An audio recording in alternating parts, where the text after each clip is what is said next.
the headline is From Relief to Not Too Devastated, describing laid off workers and specifically younger workers.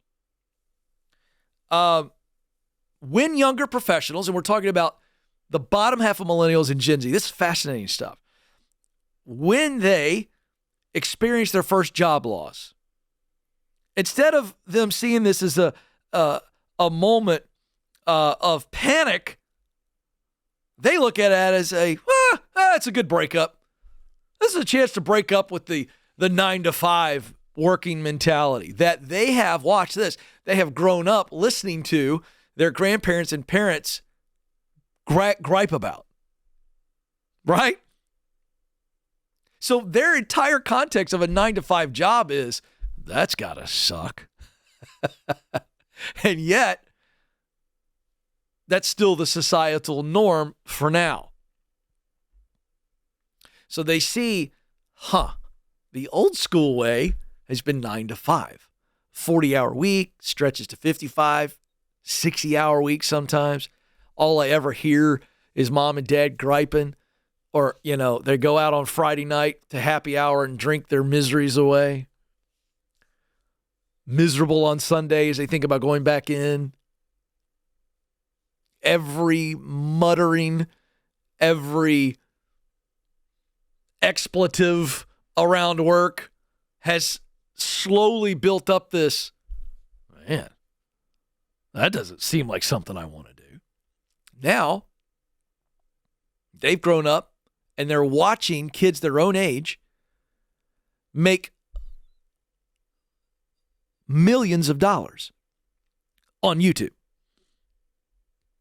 Millions of dollars. Hundreds of thousands of dollars. So we see in the data that these kids are young people. Because of all this, they've got an entrepreneurial mindset. The numbers are staggering. With certain studies I'm reading, where over 50% of Gen Z is considering going right into an entrepreneurial venture out of high school. So, cut back to this article.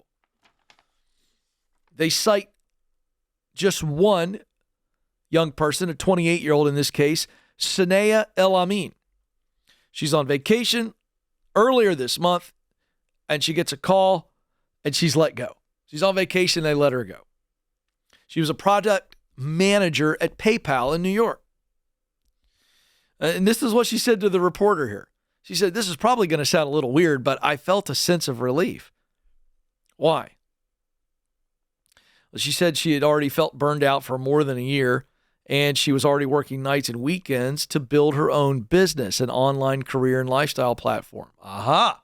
Side hustle. They don't look at work as, well, I'm going to go attach widgets for 40 years. I mean, that was my grandfather's generation. I mean, I'm serious. They worked the same job for 40 years. All right? So then you get the boomers in.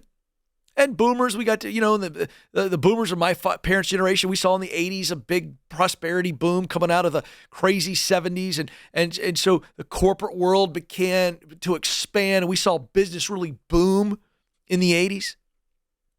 And certainly into the 90s and beyond.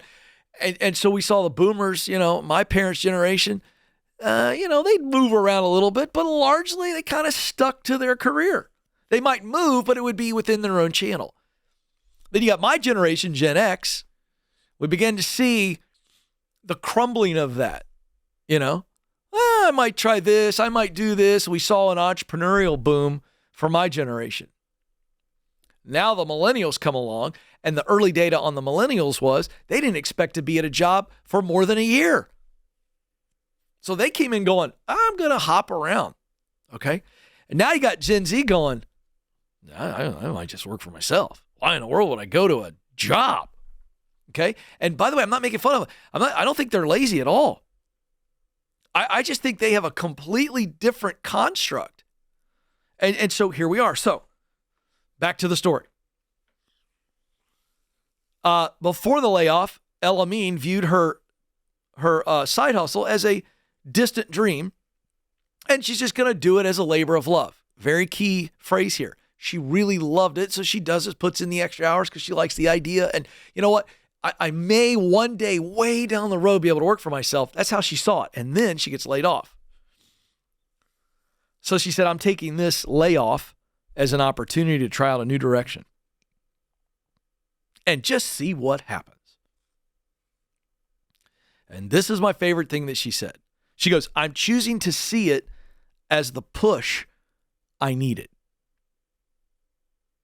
as opposed to panic. She sees it as a push. I actually think that's healthy perspective. Now, why can she do this? And I have to bring this up because I want to anticipate the objections of people watching and listening to this. Financially, she's okay. Her side company is cash flow positive, so it can take care of the basics. She's got some savings set up, and she also, her partner is helping with housing costs. So she can do this. Now, she does say if she needed to land a full-time job, she feels like she could do it quickly. Why does she feel that way? Well, because even on this show, we've been talking about the layoffs that happened, big tech layoffs in the third and fourth quarter of last year, and then certainly in the first quarter of this year, here's what the data is showing us. A third of laid off tech workers are getting rehired into new jobs within 1 month. Why? Because there are still millions of unfulfilled jobs. Even today, as we talk, we have 10 plus million jobs available, just a little bit over 8 million people unemployed that are actually, saying, hey, I'm looking, or I'm sort of looking, right? So as it stands right now, this is no guarantee it's going to stay this way, but as of right now, the data says 54% of people who were recently hired say their job search took just 1 month. Really good job market. Okay. Now here's the question.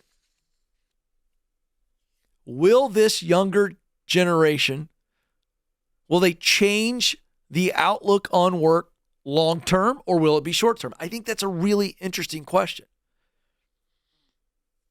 If the economy changes and the scales move, 10 million jobs available, 8 million people unemployed, and let's say all of a sudden it goes like this, and so now we have more people unemployed than jobs are available, guess what? Everything that they have ushered in, this idea of the gig economy, freelance work, entrepreneurial, let's go that route first. I can always fall back to a job. I think they are going to radically change the views of how work is viewed. Freelance, gig economy, I think is here to stay. But what could change that? What could change that is the economy itself. It's all great that she's going to go give this a run right now. I'll tell you the other thing that this is predicated on. For every story that I could share like this of a young person who said, you know what, I'm not stressed out about this. I'm just going to kind of take my time. I'm not going to go into a full-time gig. They have the financial support, thus the wherewithal to do so. So there are a lot of people who don't have the financial capabilities to just do this. So we're talking about people who can, well, we're just going to go try something.